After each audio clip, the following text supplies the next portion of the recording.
Hello everybody and welcome back to my show that I promised would be more regular until I dropped off the face of the earth for like a month or two. I think only two, hopefully only two. Too lazy to do math. Anyways, as you can tell, there was no wheel this week because I wanted to do a Halloween character. Very late, but you know, it's here, it's now, and she's honestly one of the cutest characters I've redesigned.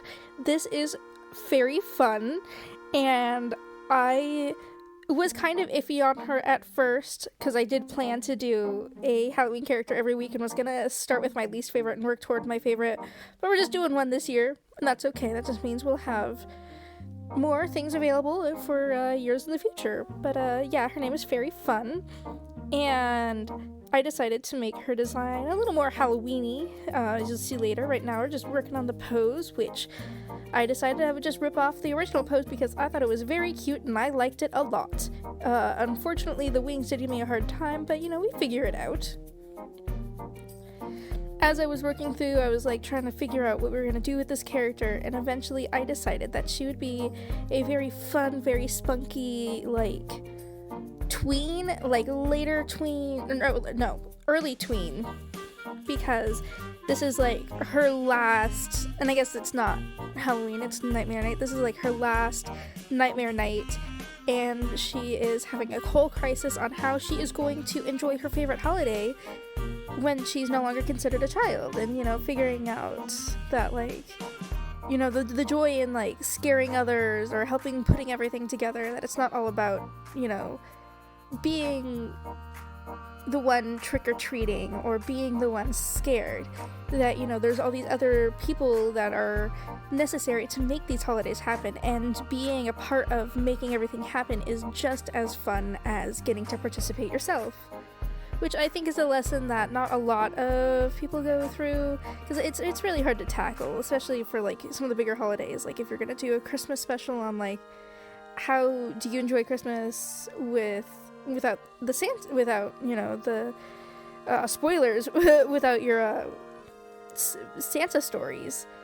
But you know, just I feel like Halloween's a good place to start. You know, how do you enjoy Halloween when you don't get to trick-or-treat anymore, which I think is kind of BS, but you know, it is what it is. I trick-or-treated until I was like 14, I think, because there's like no kids in our neighborhood, so they were happy to get rid of some of that candy that they bought for non-existent kids.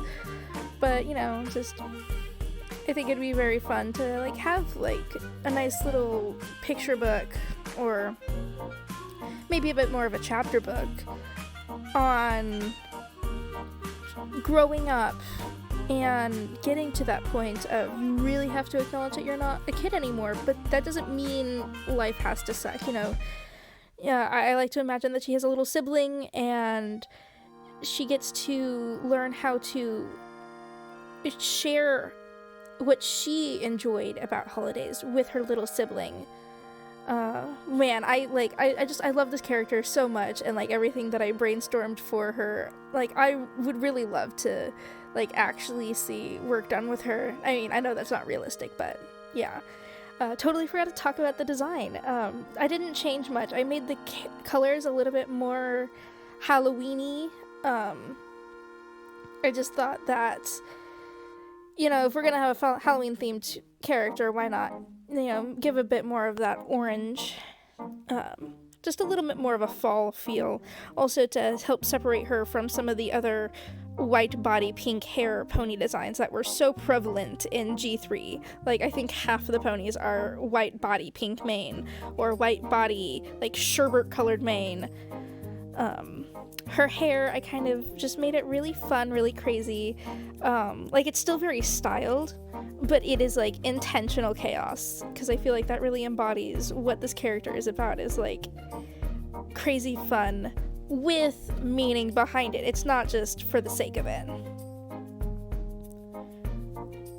You know, I couldn't really decide if I wanted to give her a curly or straight mane, so I just kind of went with both. And then of course just trying to make my lines nice and crispy so that everything looks really good. Those nice round eyes that give off that idea of innocence to really show that this is, you know, in her eyes, at least, she's still a child, and realistically, she is still a child, just an older child, and being an older child is hard. I think it's... we acknowledge it, but we don't really talk about how to deal with that a lot of times. It's like, yeah, no, you're at a really awkward age. Good luck. Totally sucks.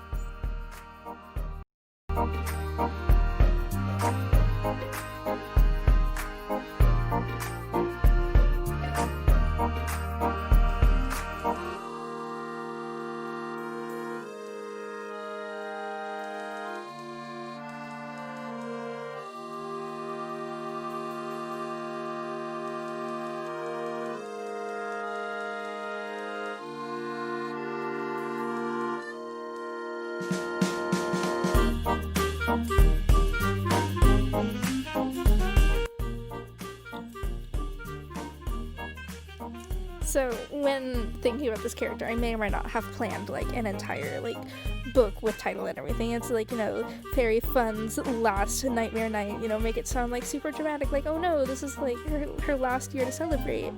But that's not the point. It's, you know, her last nightmare night just as a trick-or-treater.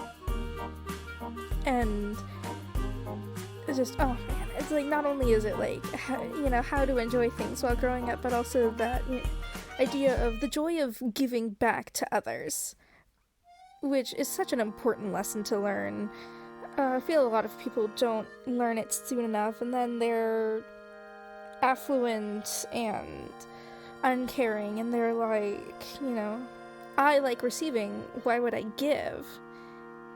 Because they, you know, it's like, it does have to be taught to learn to love to give, because it's a more complex human emotion. Receiving something is always nice because you are gaining, but when you are the gifter, it's a weird thing. It's a very complex emotion. We really are spectacular creatures, and I love being able to shove that into very cute, cartoony horses, because you can dumb everything down into a way where even young people can understand it. Well, back to talking about the design. I do regret a little bit the neon green scrunchie, but I really couldn't think of another color, and I just loved the Halloween vibes that it gave. So I just kind of lived with it, because, again, I mean, how often in your childhood did you pick the most fashionable outfits? You know, kids always make the very weird fashion choices, so I was like, it doesn't exactly match, but she gets a pass. Now, I really like the shade of red that I picked because it's almost like magenta, and it helps to mellow out those brighter colors, like that really electric purple that I grabbed, which I think is just the loveliest color. That is like the Halloween purple, and it is so awesome, which is why I used it for her ears and her eyes. And I love how it looks with the white. But you know me, purples and grays are my favorite colors. I did decide to color in the the outlines of the hair chunks for this one, just to tie everything together a little bit more. And of course I added freckles because I can't help myself sometimes. Here I am about to struggle endlessly with the wings because they are very hard, and I just wanted to get the perfect angle. And I couldn't decide if I wanted like butterfly wings or like dragonfly wings. I think I ended up with just like more butterfly wings. You know, and having to remind myself that this is a costume, so it doesn't have to be exactly accurate.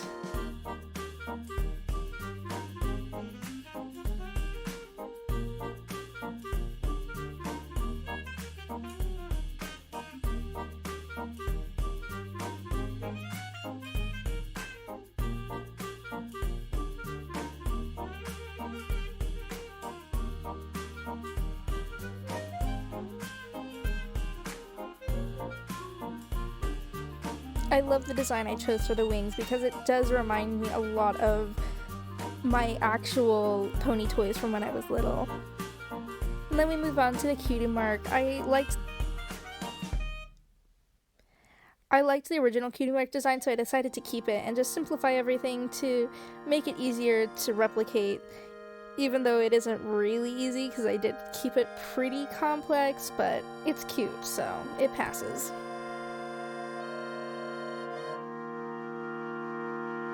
And that's all. I hope everyone had a happy Halloween, and I hope you look forward to seeing more videos posted hopefully more consistently in the future. Don't forget to like and subscribe.